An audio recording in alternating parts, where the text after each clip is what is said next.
My name is Joseph Spencer. From May 1970 to October 1997, I served the United States government as a top secret operative, but not in a category that is commonly known or understood. I was known as a man in black. Following 7 years acting as a counterintelligence agent for the CIA, I was recruited for a new assignment that entailed working within above top secret operations.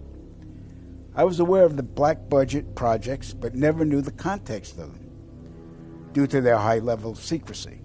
Even the president was denied access to their inner workings. Annually, billions of dollars are poured into black projects, which operate without any supervision or intrusion. They have full autonomy. The operations deal primarily with advancing military technologies, most of which have been reverse engineered from recovered alien spacecrafts that had either crashed or were shot down by our military. The public, sadly, will never, ever have knowledge of these operations. This transition in my life happened in 1970. The senior black project director was William T. Latham, who had worked under CIA Executive Director Richard Schlesinger. Latham stated that I was the perfect candidate for my new position. I was a foster child, and I had no connections to existing relatives. I had no friends or social life. It was easy for them to erase my past and provide me with a new identity. I gave myself to them as a priest would to his God. But first, my mind had to be erased. I was injected with various forms of mind-altering drugs, LSD, heroin, mescaline, morphine, sodium pentothal, and more. Drug-induced hypnosis followed with antegrade and retrograde amnesia. The goal was to program me to do two things: kill and forget. After 9 months of programming, I had become a man in black. What I later discovered was that not all the men in black were human. About a third were alien hybrids. Their distinctive feature was the absence of whites in their eyes, giving the impression of empty eye sockets. This unsettled me, and it took months to adjust to the reality of alien integration. My assignments largely dealt with UFO sightings and crash sites. In August of 1971, I witnessed my first UFO crash site just north of Edwards Air Force Base in California. Inside the craft were 3 grayed humanoids, 2 dead, 1 still alive. Also in the craft was a human female abductee. The alien humanoids were transported to the base, but 2 witnesses had arrived before us and took several photographs. The first surrendered his camera, but the second fled. When we apprehended him, he resisted, and I was ordered to silence him, which I did. The killing of witnesses was executed with a wand that acted very much like today's taser, but the voltage from the wand would cause immediate cardiac arrest, and the victim's death would be attributed to natural causes. We silenced countless victims, not only men, but women of all ages and even teenagers. The following day, after each kill, our memories were reset so we would have no recollection of the murders. A good majority of the victims were ufologists and whistleblowers. Among the ufologists I personally silenced were Paul William Cooper, Milton Vigay, Claude Monroe, Anthony Vargas, and noted documentarian Samantha Willis. When my wand malfunctioned with Samantha, I resorted to strangulation. She fought for her life for almost 2 minutes. In recalling this act, I stared into her pleading eyes for the entire duration with absolutely no remorse, guilt, or feelings. That was how effective the mind conditioning was. And it's her face that haunts my dreams more than anyone's to this day. So they stuffed out a documentarian. Yep. Well, that's not good to hear. Yeah. All right, we're going to move on. In 1954, Dwight Eisenhower signed what's known as the Granada Treaty with the alien gray race. In exchange for shared alien technologies, the Greys were allowed to abduct a number of humans annually for medical examination. The Greys also demanded anonymity from the public. A short time later, human technology took a giant leap forward with circuit chips, fiber optics, and lasers. The Grounded Treaty is still active today, but the number of human abductions has increased, despite objections from the world governments. Now, the really interesting part. Every year, at least 8 million children go missing in the world. I can attest that 1/3 of them are abducted by government operatives and transported to any one of the 1,477 underground military installations on the planet, then imprisoned for the remainder of their lives.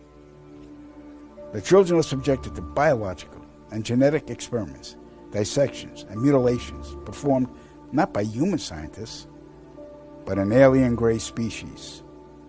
During my stay at the Vanguard Underground Base north of Phoenix, Arizona, I witnessed many of these procedures.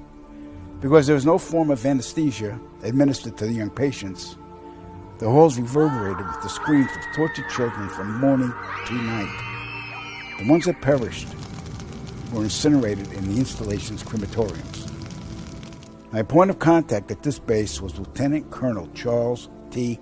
Leninger, and he was a human-alien hybrid. And get ready for this. In 1994, the World Population Summit in Cairo, Egypt, had 160 nations participate, where they all agreed that the human population was out of control and must be stopped because the world is running out of resources.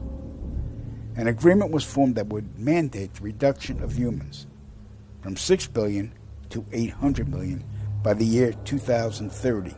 This meant finding a method or methods to wipe out nearly 95% of the population. Solutions were discovered, investigated, tested, then created, and have been in full force since. The procedures have been inflicted onto the human race are as follows. 1. Toxic levels of chemically enhanced fluoride have been secretly added to our drinking water over the last 20 years in every city and community on the planet. I personally oversaw the delivery of fluoride barrels to Denver, Chicago, Tampa, and Minneapolis water departments. The adverse effects of fluoride poisoning to the human body are numerous and debilitating. The effects to children is damage to their neurological development, among other serious ailments. 2. Man-made viruses and diseases. The AIDS virus, which was a designer byproduct of the American Disease Institute, was distributed through vaccines to the public in 1980.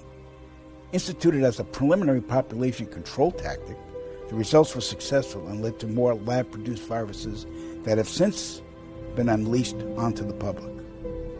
Among those is the development of a mutated version of the common flu to replicate the 1918 influenza pandemic that killed 40 million people.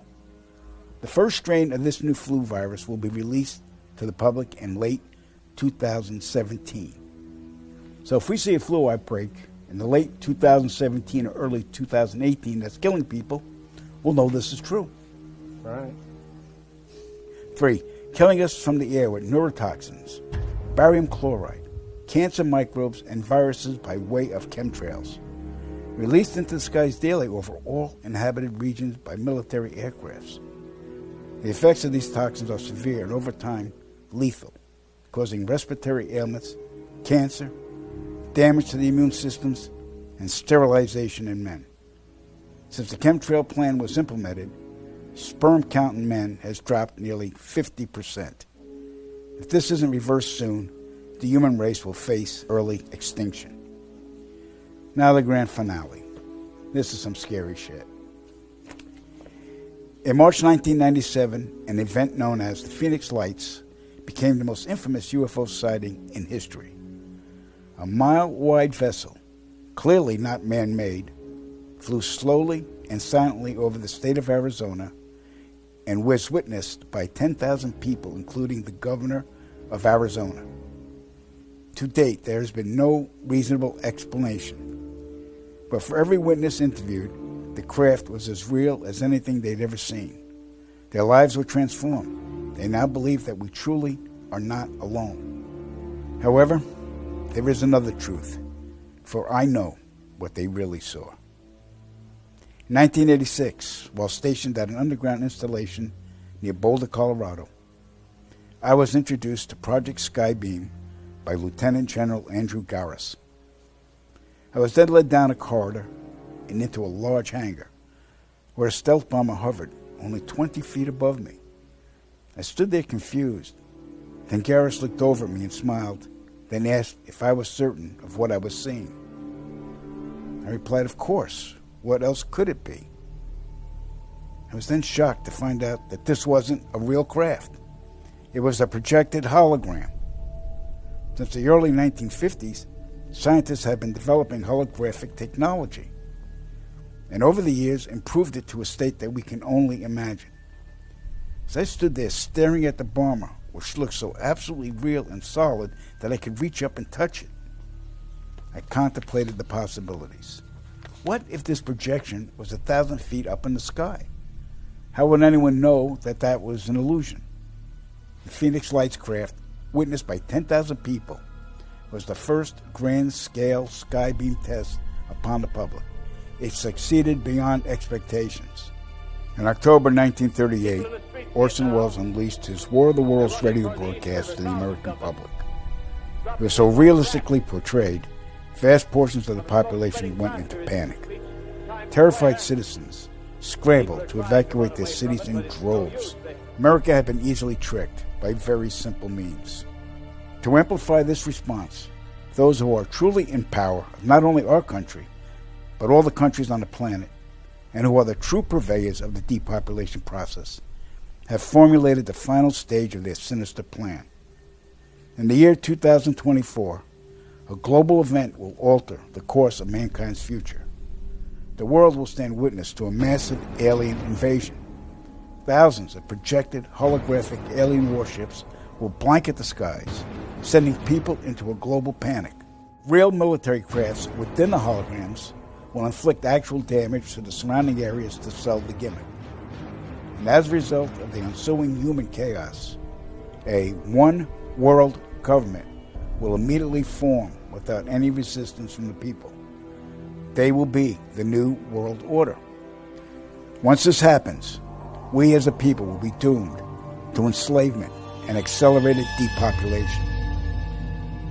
With that said, the only hope for human salvation is to acquire and spread the knowledge of these activities and agendas.